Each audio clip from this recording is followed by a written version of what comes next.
반갑습니다, 관장님. 오늘 좀 어려운 시간 내주셔서 감사하고, 왜 무단이어야 하는가라는 주제로 오늘 간단하게 좀 인터뷰를 좀 하려고 하는데요. 먼저 좀 시청자분들을 위해서 간단한 자기소개 좀 부탁드려도 괜찮을까요? 네, 안녕하십니까. 서울무단 지부장인 안성호 관장입니다. 안 관장님께서는 중국 무술을 접한 시기는 언제셨나요? 제가 처음에 중국 무술을 접한 시기는 고2 때, 고등학교 2학년 때. 예, 고1 때는 학교를 하다가 이제 소림권을 이제 한다는 도관을 찾아가서 처음 이제 접했습니다. 아, 소림권으로 시작을 하셨군요. 네, 그렇습니다. 그러다가 이제 그 팔극권이라는 이제 무술을 이제 선택을 예. 하게 되셨는데, 예. 혹시 뭐 만화책 때문에 팔극권을 선택을 하셨습니까? 아니면은 뭐 예. 왜 팔극권이어야 했었을까요? 제가 소림권을 할 무렵에 제 친구가 그 권하를 보여줬습니다. 역시. 그래가지고 이제 너는 중무술 하니까 이게 팔극권이 진짜 있는 것 같은데 있냐라고 물어보더라고요. 그래서 저도 이제 그 만화책을 들고 이제 관장님을 찾아가서 이제 물어봤죠. 이제 팔극권 혹시 아시냐? 그랬더니 이제 금시초문이다. 그때는 이제 굉장히 정보가 한정적이었기 때문에 모른다고 해서 저도 좀 그 만화책을 보면 너무나 이제 진짜인 것 같아가지고 이게 한번 배워보고 싶은 마음은 있었습니다. 그럼 그때가 조금 이제 어떤 그 시발점이 되어 있는. 그렇죠. 어쨌든 팔극권의 시작을 이제 사람들이 중국어로 보는 사람들이 많이 있고. 그렇습니다. 그렇죠. 근데 이제 중국이 아닌 결국 대만에서 이제 그 리니지를 받아오셨는데. 그렇죠. 왜 중국이 아닌 대만이었을까요? 예. 먼저 이제 그 처음 갔었던 외국이 중국이었고 팔극권만을 배우기 위해서 갔었죠. 중국에 한번 다녀오셨었고. 그렇죠. 그리고 이제 이준 선수 보고 거기서도 이제 투구도 한번 배워보고 경험도 해봤는데 갔다 와서 이제 그것도 인상적이었지만 제가 이제 한국에서 팔극권 운동을 하면서 그때부터 이제 조금 동영상들이 올라왔었죠. 인터넷에. 그래서 이제 여러 정보를 접하게 되죠. 어떻게 보면 소옥장로사 동영상이나 어떤 무단 사람들의 어떤 동작들을 이제 접하게 되면서 이게 좀 이렇게 보는 눈이 조금 더 생기다 보니까 조금 더 되게 궁금증이 많이 생겼습니다. 대만 쪽으로. 그렇죠. 그래서 그리고 이제 제가 원했던 팔극권은 이성훈 노사와 연결이 되는 유은초 선사님의 팔극권을 제가 원한 적이 있어요. 이성훈 노사님의 마지막 제자요. 그렇죠. 굉장히 그 동작들에서 제가 감명을 많이 받았고 그 감명을 받은 부분에 대해서 이제 되게 갈망이 있었습니다. 그렇기 때문에 대만을 선택을 하신 계기가 되셨고요. 그렇죠. 그렇게 된 거죠. 그래서 만나게 된 분이 임중희 노사님. 네, 맞나요? 맞습니다. 임중희 노사님 첫 인상은 어떠셨어요? 뭐 되게 좀 친절하게 받아주셨던 것 같아요. 저는 이제 소문으로 듣기에는 진입 장벽이 높다라는 소문을 들었습니다. 근데 이제 대만 분들이 워낙 또 저한테는 워낙 잘해주셔가지고 일단 선배님, 그다음에 선생님 일단 굉장히 좀 좋았습니다. 제가 듣기로는 체류를 하고 배우셨던 걸로 알고 있는데. 그렇죠. 혹시 얼마나 체류를 한 하셨어요? 5년 정도, 만 5년 정도 체류했어요. 그리고 그 외에도 또 왔다 갔다 하신 기간들도 있으시고. 그렇죠. 그러면 현재 우리나라에서 이제 그 대만 무단, 그러니까 정확하게는 이제 그 타이페이 무단의 리니지를 가지고 계신 분은 안 과장님이. 리니지 자체를 가지고 있는 건 한국 사람 저밖에 없고요. 예. 그렇군요. 예. 그 대만에서의 수련은 어떠셨나요? 그리고 되게 그 간절했던 기간이 길어서 굉장히 뭐 힘들지만 힘들지 모르고 했던 것 같습니다. 근데 무단 팔극권이, 그러니까 예. 뭐 무단이 아니니까 팔극권이 굉장히 고된 수련으로 제가 유명한 걸로 알고 있거든요. 그렇죠. 혹시 좀 기억에 남는 고된 수련들이 좀 있으셨나요? 네, 있습니다. 왜 그러냐면 이제 원래 그 유은초 선사가 강조하고 그 전에 이성노사 강조했던 운동들이 대부분 저가 수련입니다. 저가. 예, 굉장히 낮게 하는 거죠. 허벅지가 수평으로 해서 이제 계속 수련을 하는 부분이 많은데, 근데 특정한 공법이라고 하는 수련들 혹은 이제 어떤 이제 뭐 발견 동작이나 이런 것들은 계속 그 자세를 유지를 해야 돼요. 그런데 이제 날씨적인 부분에서 그 공기는 깨끗하지만 대만은 습도가 굉장히 많고 많이 덥습니다. 그래서 이제 그 낮에 햇빛을 받아가면서 땀이 나는데 이제 사부님들이 계속 이제 푸시를 해서 계속 그걸 유지를 하고 이제 그랬던 기억이 굉장히 좀 인상적으로 남아 있습니다. 힘들지만 얻은 부분들도 많으셨다. 네, 그렇습니다. 대만 팔극권, 그러니까 무단 팔극권에서의 특징 아니면 좀 독특한 좀 색깔 이런 것들은 뭐가 있을까요? 무단 팔극권의 색깔은 어떻게 보면 조금 더 내각권화 시켰던 부분이 있죠.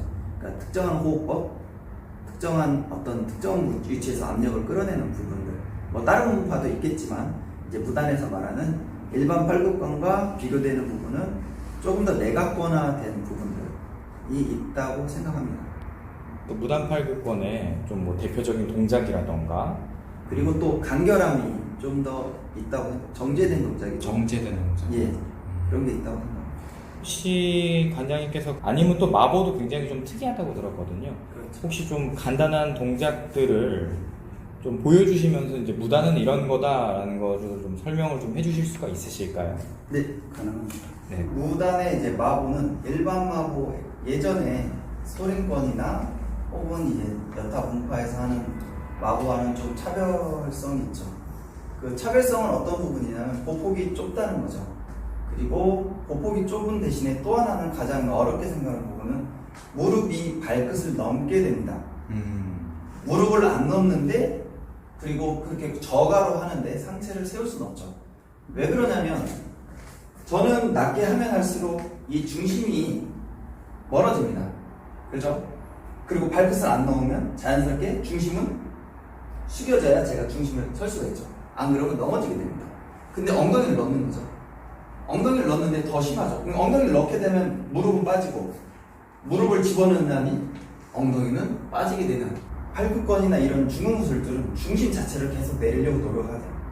그런데 계속 제가 들고 있는 개념을 갖고 있으면 이 부담은 가장 각이 많은 무릎에서 발생이 되는 거기 때문에 실제로 중흥무술은 계속 떨어뜨리고 그 실제로 떨어뜨림으로써 필요한 부분만 코어 쪽으로 올라가는 힘이 그 중심 자체를 그대로 받아들이면 힘 자체는 위로 올라가는 그래서 척추가 자연스럽게 펴지는 현상이 일어나죠. 그래서 이제 무단의 마보가 굉장히 다른 무술하고 차별적이지만 조금 어렵다라고 말하는 부분이 있습니다. 저희가 생각했었던 어떤 구조적인 측면이랑 많이 다른데요. 네, 그렇습니다. 근데 막상 보게 되면은 이렇게 될 수밖에 없는 또 이제 뭐라고 해야 될까요? 나름 굉장히 과학적인 체계를 또 가지고 있는 그런 자세인 것 같습니다. 네. 무단 팔극권을 잘 표현할 수 있는 동작들을 조금 간단하게 시연을 좀 해보실 수 있으실까요? 일반적인 가장 대표적인 동작은 정주 혹은 대가에서 처음에 시작하는 꽉타정주, 팔타정주가 있죠. 아니면 철상보나 몸으로 시연하는 이런 동작들이 조금 가장 대표적인 동작이라고 생각합니다. 처음에는 팔타정주를 할 거고요. 그 다음에 좌우 춤추 중에 첫 번째 동작. 그 다음에 좌우 춤추 끝나고 쌍장을 이제 주먹으로 수련하는 거 하나. 그 다음에 첩상보 동작을 하는 걸로 한번 시연해 보겠습니다.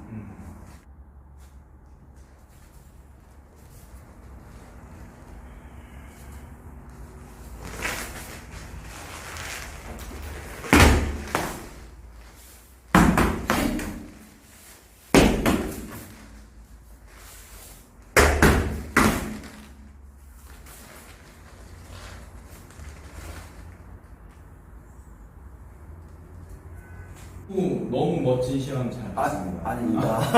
원래 이렇게 예. 강하면서 예. 이렇게 낮게 하는군요.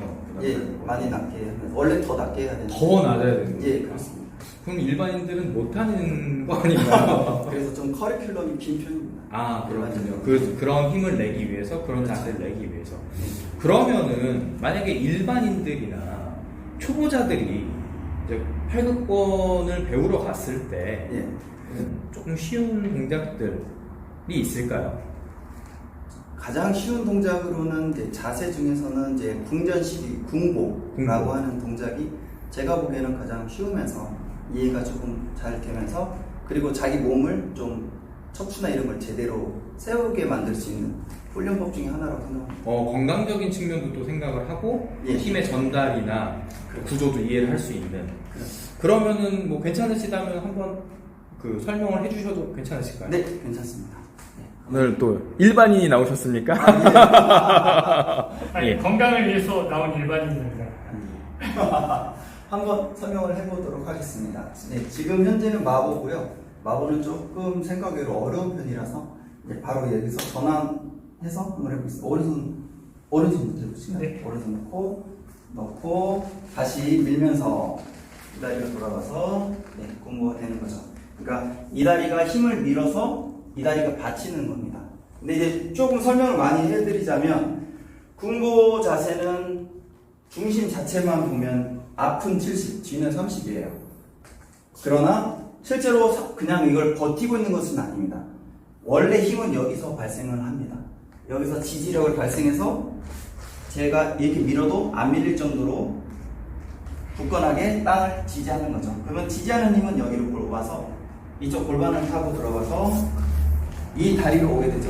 그러니까 제가 여기서 100을 밀면 여기서는 100이라는 압력을 계속 똑같이 받게 돼요. 그래서 똑같이 받으면 이거는 미는 힘, 이거는 이 힘으로 있는 받는 힘을 제대로 땅을 지지하게 되죠. 그러면 지지하는 만큼 척추를, 고관절을 돌리게 됩니다. 이 고관절을 돌리게 되죠. 그러면 힘은 이렇게 와서 여기로 받기 때문에 힘은 이렇게 돌아가죠. 그러니까 골반이 이렇게 돌아가고 당연히 팔은 몸통이, 고관절이 돌아가니까 몸이 돌아가게 됩니다. 그래서 척추를 이렇게 스크롤 되면서 세우게 돼요. 그래서 세우게 되고 그로 인해서 팔은 이 견갑골을 밀게 되고 척추는 쓰고 옆으로는 확장이 되는 훈련입니다. 그래서 아주 제가 여기를 강하게 밀면 밀수록 제 구조는 단단해지게 되겠죠. 그만큼 땅을 지지하는 힘이 높으면 그만큼 더 굳건해지는 거죠. 그래서 계속 힘은 발생하고 계속 이걸 버티고 척추는 올라가고. 그래서 간단한 되게 느끼기에는 간단한 동작이면서 조금 빨리 감각적으로 훈련할 수 있는 동작입니다. 그러면 마보 공추 같은 것도 네. 이제 같은 원리로 이제 발경법이 적용이 되는 건가요? 똑같습니다. 그것을 연속된, 그러니까 구조에서 이쪽 구조 전환으로 나오는 힘을 훈련하는 거죠. 구조와 구조의 전환. 구조와 구조의 전환. 예, 그렇죠. 왜 팔극권은 왜 무단이어야 하는가? 예. 라는 질문에 답을 한번 해주실 수 있으실까요? 제가 왜 무단이어야 되나 하냐면 여러 이제 팔굽혀는 그래도 이제 접한 부분이 있어요. 다 접한, 이 세상 모든 건 접한 건 아니지만 몇 가지 팔굽혀는 접한 느낌으로는 굉장히 진보됐다고 생각합니다. 진보가 됐다. 진보가 됐다고. 그러니까 일반적인 것은 연결이 되지 않는 경우도 있습니다. 그러나 이런 하나하나 동작들은 전부 다 미리 그 이후 단계에 모든 그것이 깨달음을 얻도록 잘 시스템화되어 있습니다. 그러니까 이를테면 이런 거죠. 영화를 보셔도 어떤 복선 없이 뜬금없이 나오는 경우는 이게 조금은 제대로 잘 만들어지지 않았다고 생각을 하겠죠. 어떤 스토리의 개연성. 그렇죠. 개연성적인 측면에서. 그러나 이 무단의 어떤 시스템 체계는 굉장한 그 개연성을 가지고 있죠. 그래서 저는 굉장히 이 부분들에서 인상적인 그러니까 수련 체계가 그렇죠. 하나하나 다 이유가 있고 이유가 있죠. 굉장히 이제 체계적으로 그렇죠. 구성이 되어 있기 때문에 그렇죠. 팔극권은 무단이다라는 것들을 예. 이제 어필을 해주실 수 있는 부분이고 네. 이것이 이제 관장님이 이제 다른 무술 아니면 다른 팔극권을 거쳐서 네. 결국 무단을 선택하시게 된 이유이기도 하겠군요. 네, 그렇습니다. 알겠습니다. 바쁜 시간 내주셔서 다시 한번 진심으로 감사합니다. 감사합니다.